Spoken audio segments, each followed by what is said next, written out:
আসসালামু আলাইকুম। প্রিয় শিক্ষার্থী বন্ধুরা, জেএমএস স্টাডি সেন্টারের পক্ষ থেকে সকলকে অনেক শুভেচ্ছা। তো প্রিয় শিক্ষার্থী বন্ধুরা, আজকে আমাদের আলোচনার বিষয় হচ্ছে মডিউল ৩ সেশন ১ মানবদেহ। এই মানবদেহ চ্যাপ্টার থেকে গুরুত্বপূর্ণ এমসিকিউ নিয়ে আজকের এই ভিডিও টিউটোরিয়ালের মাধ্যমে আলোচনা করা হবে। তো আপনাদের সি গ্রেড ফার্মাসিস্ট কোর্সের সিলেবাসে মোট ৭টি মডিউল থাকে। এই ৭টি মডিউলের মধ্যে ২৫টি সেশন থাকে। আর এই মডিউল ৩ এর মধ্যে ২টি সেশন রয়েছে। একটি হচ্ছে মানবদেহ সেশন ১ আর সেশন ২ এ রয়েছে অণুজীব বিজ্ঞান। এই দুটি চ্যাপ্টারই খুবই গুরুত্বপূর্ণ। এই দুটি চ্যাপ্টার খুব ভালোভাবে পড়তে হবে। শুধু পরীক্ষায় পাস করার জন্য পড়লেই হবে না। আপনারা যারা ঔষধ ব্যবসার সাথে জড়িত বা যারা প্রাথমিক চিকিৎসা দিয়ে থাকেন, তাদের জন্য এই চ্যাপ্টারগুলো খুবই গুরুত্বপূর্ণ। এগুলো ভালোভাবে পড়তে হবে যাতে করে আপনাদের বাস্তব জীবনেও কাজে লাগে। তাহলে চলুন আর কথা না বাড়িয়ে আমরা মূল আলোচনায় চলে যাই। প্রথমেই রয়েছে শারীরবিদ্যা অর্থাৎ ফিজিওলজি, ইংরেজিতে যাকে ফিজিওলজি বলা হয়। চিকিৎসা বিজ্ঞানের অর্থাৎ মেডিকেল সায়েন্স যে অংশ মানবদেহের বিভিন্ন অঙ্গ প্রত্যঙ্গ এবং তাদের কার্যক্রম নিয়ে আলোচনা করে তাকে শারীরবিদ্যা বা ফিজিওলজি বলে। তাহলে চিকিৎসা বিজ্ঞানের যে অংশে মানবদেহের বিভিন্ন অঙ্গ প্রত্যঙ্গ এবং তাদের কার্যক্রম নিয়ে আলোচনা করে তাকে শারীরবিদ্যা বা ইংরেজিতে ফিজিওলজি বলে। মানবদেহ বিভিন্ন ধরনের কতগুলো কোষ অর্থাৎ ইংরেজিতে যাকে আমরা সেল বলে থাকি নিয়ে গঠিত। আবার পড়তেছি, মানবদেহ বিভিন্ন ধরনের কতগুলো কোষ বা সেল নিয়ে গঠিত। কোষ হলো দেহের গঠন ও কার্যক্রমের একক। তাহলে কোষ হচ্ছে দেহের গঠন ও কার্যক্রমের একক। একই রকমের গঠন ও কাজ সম্পন্ন কতগুলো কোষ মিলে কলা বা টিস্যু তৈরি হয়। একই রকমের গঠন ও কাজ সম্পন্ন কতগুলো কোষ মিলে কলা বা টিস্যু তৈরি হয় এবং অনেকগুলো কলা মিলে আমাদের দেহের অঙ্গ বা অর্গান তৈরি হয়। কয়েকটি অঙ্গ ও সহযোগী কলা মিলে তন্ত্র বা সিস্টেম তৈরি হয়। এ ধরনের মোট ৯টি তন্ত্র মিলে মানবদেহ গঠিত। এখানে খুবই গুরুত্বপূর্ণ একটি এমসিকিউ রয়েছে। প্রায় প্রতিটি পরীক্ষায় এই এমসিকিউটি এসে থাকে। আমাদের মানবদেহ কয়টি তন্ত্র মিলে বা কয়টি তন্ত্র নিয়ে গঠিত? সঠিক উত্তর হচ্ছে ৯টি। তো অনেকেই এই এমসিকিউটি নিয়ে বিভিন্ন ধরনের মন্তব্য করেছেন। বিশেষ করে বেশ কিছুদিন আগে ফেসবুকে একটি পোস্ট দিয়েছিলাম যে মানবদেহ ৯টি তন্ত্র মিলে গঠিত। অনেকেই ১০টি বলেছেন, অনেকেই ১১টি বলেছেন। কিন্তু ৯টি তন্ত্র মিলে যে গঠিত এই কথাটি কেউ মেনে নিতে পারেননি। তো আপনারা এখন দেখেন আপনাদের যে সিলেবাস রয়েছে, আপনাদের যে পাঠ্যপুস্তক রয়েছে সেখানে কিন্তু ৯টি দেওয়া আছে। কাজেই অন্য কোথায় কি আছে সেটা না দেখে আপনাদের সিলেবাসের মধ্যে যা দেওয়া আছে ঠিক সেভাবেই পড়তে হবে। অন্যথায় কিন্তু মার্ক পাবেন না। কাজেই আপনাকে পড়তে হবে মানবদেহ ৯টি তন্ত্র নিয়ে গঠিত। এই প্রশ্নটি খুবই গুরুত্বপূর্ণ। ধরে নেন ফাইনাল পরীক্ষায় এই প্রশ্নটি আসবে। নিচে মানবদেহের ৯টি তন্ত্রের সংক্ষিপ্ত পরিচিতি দেওয়া হলো। তো এখন আমরা শুধু রিডিং পড়ে গেলাম। পরবর্তীতে কিন্তু আমরা এই অংশটুকু থেকে কতগুলো এমসিকিউ তৈরি হয় এবং কোন এমসিকিউটি সবচেয়ে গুরুত্বপূর্ণ পরীক্ষায় আসার মতো তা নিয়ে কিন্তু আমরা আলোচনা করব। এ পর্যন্ত আমাদের সাথেই থাকুন। প্রথমেই রয়েছে রক্ত ও রক্ত সংবহন তন্ত্র, blood and blood circulatory system. খুবই গুরুত্বপূর্ণ। এখান থেকে কিন্তু এমসিকিউ আসবে। তন্ত্রটি হৃৎপিণ্ড, রক্ত এবং বিভিন্ন ধরনের রক্তনালী যেমন ধমনী, যাকে ইংরেজিতে বলা হয় আর্টারি, শিরা, যাকে ইংরেজিতে বলা হয় ভেন, কৈশিক নালী, যাকে ইংরেজিতে বলা হয় ক্যাপিলারি ইত্যাদি নিয়ে গঠিত। রক্ত সঞ্চালন, ভারসাম্য রক্ষা ও যোগাযোগ এদের প্রধান কাজ। এখানে এমসিকিউ আসতে পারে, রক্ত ও রক্ত সংবহন তন্ত্রের প্রধান কাজ কি? এখানে আপনাদেরকে অনেকগুলো অপশন দিয়ে দিবে, অর্থাৎ 4টি অপশন দিয়ে দিবে, একটি আপনাকে সিলেক্ট করতে হবে। আপনি যদি উত্তরটা জানেন, সঠিক উত্তরটি জানেন, তাহলে কিন্তু আপনারা সিলেক্ট করতে পারবেন। তাহলে রক্ত ও রক্ত সংবহন তন্ত্রের প্রধান কাজ কি? প্রধান কাজ হচ্ছে রক্ত সঞ্চালন, ভারসাম্য রক্ষা ও যোগাযোগ হচ্ছে রক্ত ও রক্ত সংবহন তন্ত্রের প্রধান কাজ। তাছাড়া প্রশ্ন আসতে পারে, রক্ত ও রক্ত সংবহন তন্ত্র নিচের কোনটি নিয়ে গঠিত? যেমন এখানে 3টি দিয়ে দিল, আরো কিছু এড করে দিল, আপনাকে সঠিক উত্তরটি সিলেক্ট করতে হবে। তাহলে রক্ত ও রক্ত সংবহন তন্ত্র কি নিয়ে গঠিত? আমরা আবার পড়ি। তন্ত্রটি হৃৎপিণ্ড, রক্ত এবং বিভিন্ন ধরনের রক্তনালী যেমন ধমনী, শিরা, কৈশিক নালী ইত্যাদি নিয়ে গঠিত। তো আমরা এই অংশটুকু পড়লাম, অর্থাৎ 1 নাম্বার পর্যন্ত পড়লাম। পরবর্তী ভিডিও টিউটোরিয়ালে নিচে সিরিয়াল বাই সিরিয়াল আলোচনা করে যাব। এখন আমরা এই 1 নাম্বার সিরিয়াল পর্যন্ত কতটি এমসিকিউ এখান থেকে তৈরি করা যায় এবং কোন এমসিকিউটি খুবই গুরুত্বপূর্ণ তা নিয়ে আমরা আলোচনা করব। তাহলে চলুন সরাসরি আমরা এমসিকিউ প্রশ্ন উত্তর পর্বে চলে যাই। তো মূল পর্বে চলে যাওয়ার পূর্বে একটি কথা না বললেই নয়, যারা সি গ্রেড ফার্মাসিস্ট কোর্স 64তম ব্যাচের ফাইনাল পরীক্ষায় সহজে পাশ করতে চান, আপনাদের উদ্দেশ্যে বলছি, আপনারা চাইলে আমাদের এই এমসিকিউ বইটি নিতে পারেন। আমাদের এই এমসিকিউ বইটি পড়ে বিগত সালগুলোতে ফাইনাল পরীক্ষায় কেউ ফেল করেনি। ইনশাল্লাহ আপনারাও ফেল করবেন না। আর যারা আমাদের কাছ থেকে এই ফাইনাল সাজেশন এমসিকিউ বইটি নেবেন, তাদেরকে পরীক্ষার ঠিক 10 দিন পূর্বে 300 প্রশ্নের একটি চূড়ান্ত শীট ফ্রিতে দিব, যাতে আপনারা সহজেই ফাইনাল পরীক্ষায় পাশ করতে পারেন। তাছাড়া আমাদের এই এমসিকিউ বইটিতে এই 7টি মডিউলের অধীনে যে 25টি সেশন রয়েছে, প্রতিটি সেশনের A to Z এমসিকিউ প্রশ্ন উত্তর দেওয়া আছে এবং ব্রিফ কোশ্চেন উত্তর সহ দেওয়া আছে। তাছাড়া শেষে 7টি মডেল টেস্ট যুক্ত করা হয়েছে, যাতে আপনাদের বেস্ট প্রিপারেশন হয়। কাজেই সময় নষ্ট না করে এখন থেকেই আমাদের এই বইটি পড়া শুরু করুন। ইনশাল্লাহ আপনারা ফাইনাল পরীক্ষায় ভালো করবেন, আপনাদেরকে কথা দিচ্ছি। আমাদের এই বইটি হচ্ছে পরীক্ষিত বই, সহজে পাশ করার জন্য এর চেয়ে ভালো বই মার্কেটে পাবেন না, এটুকু আমি বলতে পারি। তো অনেক কথা বলে ফেললাম, চলুন আমরা আমাদের এমসিকিউ প্রশ্ন উত্তর পর্বে চলে যাই। Module 3 session 1 মানবদেহ। প্রথমে যে এমসিকিউটি রয়েছে তা হচ্ছে, চিকিৎসা বিজ্ঞানের যে শাখায় মানবদেহের অঙ্গ প্রত্যঙ্গ ও তাদের কার্যক্রম নিয়ে আলোচনা করে তাকে কি বলে? খুবই গুরুত্বপূর্ণ এমসিকিউ। ক শারীরবিদ্যা, খ উদ্ভিদবিদ্যা, গ প্রাণীবিদ্যা, ঘ ঔষধ বিদ্যা। সঠিক উত্তর হবে ক শারীরবিদ্যা। তাহলে চিকিৎসা বিজ্ঞানের যে শাখায় মানবদেহের অঙ্গ প্রত্যঙ্গ ও তাদের কার্যক্রম নিয়ে আলোচনা করে তাকে শারীরবিদ্যা বলা হয়। তারপর যে এমসিকিউটি রয়েছে তা হচ্ছে, চিকিৎসা বিজ্ঞানের যে শাখায় মানবদেহের অঙ্গ প্রত্যঙ্গ ও তাদের কাজ নিয়ে আলোচনা করা হয় তাকে কি বলা হয়? একই এমসিকিউ, একটু গড়িয়ে আসছে এখানে। ক অ্যানাটমি, খ প্যাথোলজি, গ ফিজিওলজি, ঘ মাইক্রোবায়োলজি।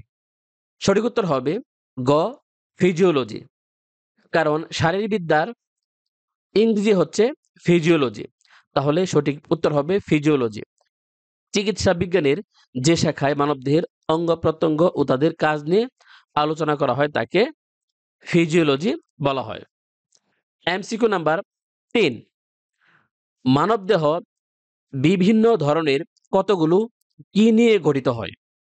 ক কলা বা সেল, খ কোষ বা টিস্যু, গ অঙ্গ বা অর্গান, ঘ তন্ত্র বা সিস্টেম।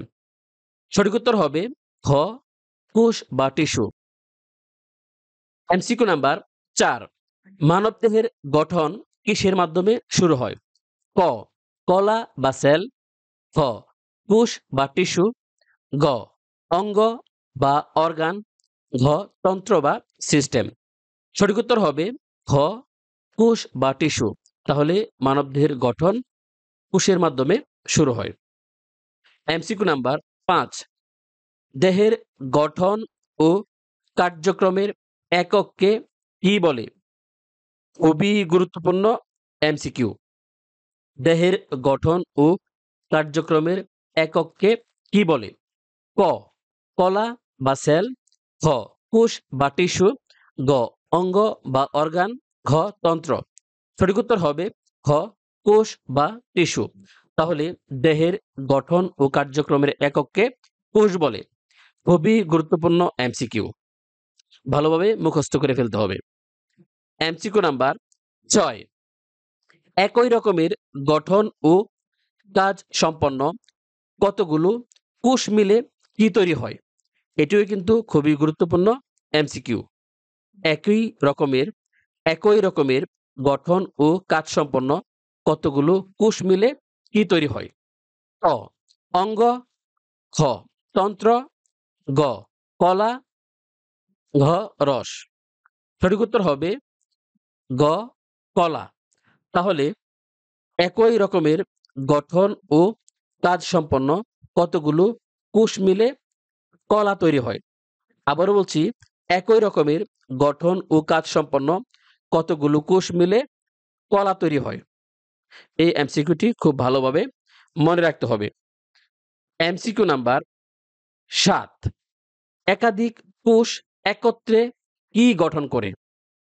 একই এমসিকিউ, একটু ঘুরিয়ে আসছে। ক অঙ্গ, খ তন্ত্র, গ কলা, ঘ রস। সঠিক উত্তর হবে গ কলা। একাধিক কোষ একত্রে গঠন করে কলা। তাহলে সঠিক উত্তর হবে গ কলা।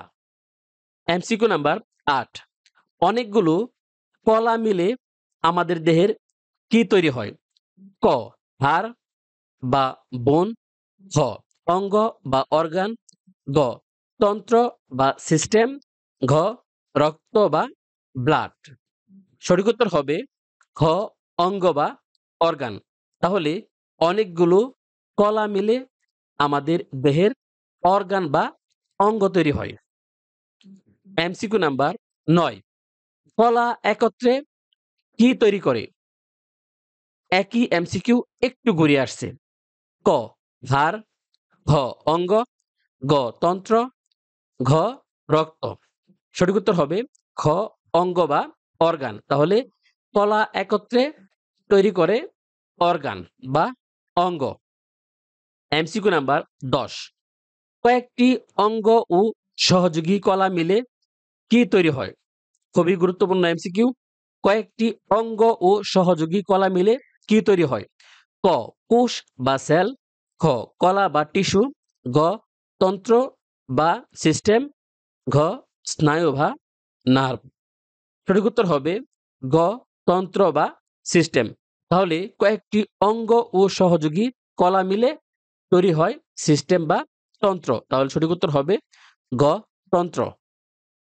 এমসিকিউ নাম্বার 11, অঙ্গগুলো একত্রে কি গঠন করে? ক কোষ, খ কলা, গ তন্ত্র। সঠিক উত্তর হবে গ তন্ত্র। তাহলে অঙ্গগুলো একত্রে তন্ত্র গঠন করে। এমসিকিউ নাম্বার 12, তন্ত্রসমূহ একত্রে কি গঠন করে? ক রক্ত বা ব্লাড, খ হৃৎপিণ্ড বা হার্ট, গ মানবদেহ বা হিউম্যান বডি, ঘ রোগ প্রতিরোধ ব্যবস্থা বা ডিজিজ প্রিভেনশন। সঠিক উত্তর হবে গ মানবদেহ বা হিউম্যান বডি। তাহলে তন্ত্রসমূহ একত্রে মানবদেহ বা হিউম্যান বডি গঠন করে। এমসিকিউ নাম্বার 13, মানবদেহের মৌলিক গঠন একক কি? আবারও লক্ষ্য করুন, এমসিকিউ নাম্বার 13, মানবদেহের মৌলিক গঠন একক কি? ক কলা, খ কোষ, গ প্রোটিন, ঘ অঙ্গ। সঠিক উত্তর হবে খ কোষ। তাহলে মানবদেহের মৌলিক গঠন একক হচ্ছে কোষ। তাহলে সঠিক উত্তর হবে খ কোষ। এমসিকিউ নাম্বার 14, মোট কয়টি তন্ত্র মিলে মানবদেহ গঠিত হয়? খুবই গুরুত্বপূর্ণ প্রশ্ন, মোস্ট ইম্পর্টেন্ট প্রশ্ন। প্রায় প্রতিটি পরীক্ষায় এই এমসিকিউটি এসে থাকে। মোট কয়টি তন্ত্র মিলে মানবদেহ গঠিত হয়? ক 6টি, খ 7টি, গ 8টি, ঘ 9টি। সঠিক উত্তর হবে ঘ 9টি। তাহলে মোট 9টি তন্ত্র মিলে মানবদেহ গঠিত হয়। এমসিকিউ নাম্বার 15, হৃৎপিণ্ড, রক্ত এবং বিভিন্ন ধরনের রক্তনালী যেমন ধমনী, শিরা, কৈশিকনালী ইত্যাদি নিয়ে কোন তন্ত্রটি গঠিত হয়? খুবই গুরুত্বপূর্ণ এমসিকিউ। ক রক্ত ও রক্ত সংবহন তন্ত্র, blood and blood circulatory system, খ স্নায়ুতন্ত্র বা নার্ভাস সিস্টেম, গ পরিপাকতন্ত্র বা ডাইজেস্টিভ সিস্টেম, ঘ শ্বাসতন্ত্র বা রেসপিরেটরি সিস্টেম।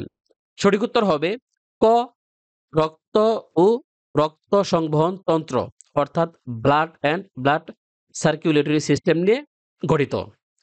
এমসিকিউ নাম্বার 16, রক্ত সঞ্চালন, ভারসাম্য রক্ষা ও যোগাযোগ কোন তন্ত্রের প্রধান কাজ? খুবই গুরুত্বপূর্ণ এমসিকিউ। ক রক্ত ও রক্ত সংবহন তন্ত্র, blood and blood circulatory system, খ স্নায়ুতন্ত্র বা নার্ভাস সিস্টেম, গ পরিপাকতন্ত্র বা ডাইজেস্টিভ সিস্টেম, ঘ শ্বাসতন্ত্র বা রেসপিরেটরি সিস্টেম।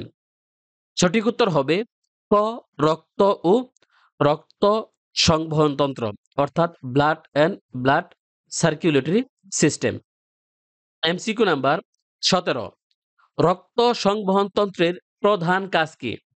ক রক্ত পরিবহন, খ ইউরিন নিঃসরণ, গ হজম প্রক্রিয়া, ঘ শ্বাস প্রশ্বাস। সঠিক উত্তর হবে ক রক্ত পরিবহন। তাহলে রক্ত সংবহন তন্ত্রের প্রধান কাজ হচ্ছে রক্ত পরিবহন। এমসিকিউ নাম্বার 18, রক্ত ও রক্ত সংবহন তন্ত্র নিচের কোনটি নিয়ে গঠিত? খুবই গুরুত্বপূর্ণ এমসিকিউ। ক শিরা, কিডনি, পাকস্থলী, খ শিরা, ধমনী, কোষিকনালী, গ হৃৎপিণ্ড, যকৃৎ, অগ্নাশয়, ঘ শিরা, ফুসফুস, মস্তিষ্ক। সঠিক উত্তর হবে খ শিরা, ধমনী, কোষিকনালী। তাহলে রক্ত ও রক্ত সংবহন তন্ত্রটি শিরা, ধমনী, কোষিকনালী নিয়ে গঠিত। এমসিকিউ নাম্বার 19, ধমনী কি বহন করে? ক দূষিত রক্ত, খ বিশুদ্ধ রক্ত, গ ইউরিয়া, ঘ জলীয় বাষ্প।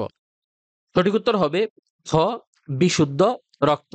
তাহলে ধমনী বিশুদ্ধ রক্ত বহন করে। এমসিকিউ নাম্বার 20, নিচের কোনটি রক্ত সংবহন তন্ত্রের কাজ নয়? আবার লক্ষ্য করুন, নিচের কোনটি রক্ত সংবহন তন্ত্রের কাজ নয়? ক বার্তা আদান প্রদান, খ রক্ত পরিবহন, গ অক্সিজেন সরবরাহ, ঘ কার্বন ডাই অক্সাইড পরিবহন। সঠিক উত্তর হবে ক বার্তা আদান প্রদান।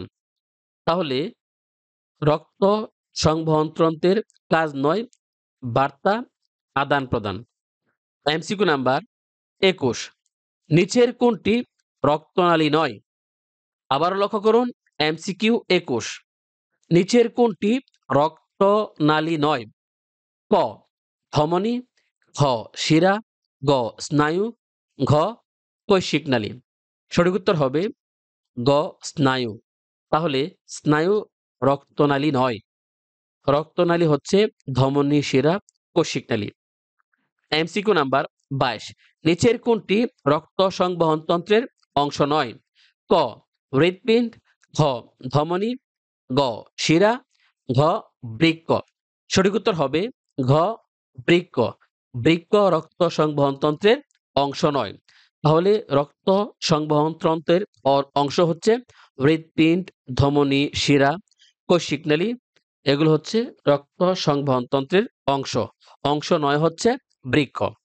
এই প্রশ্নগুলো এই এমসিকিউ গুলো খুব ভালোভাবে আয়ত্ত করতে হবে, যাতে করে পরীক্ষায় আসার সাথে আপনারা সঠিক উত্তরটি সিলেক্ট করতে পারেন।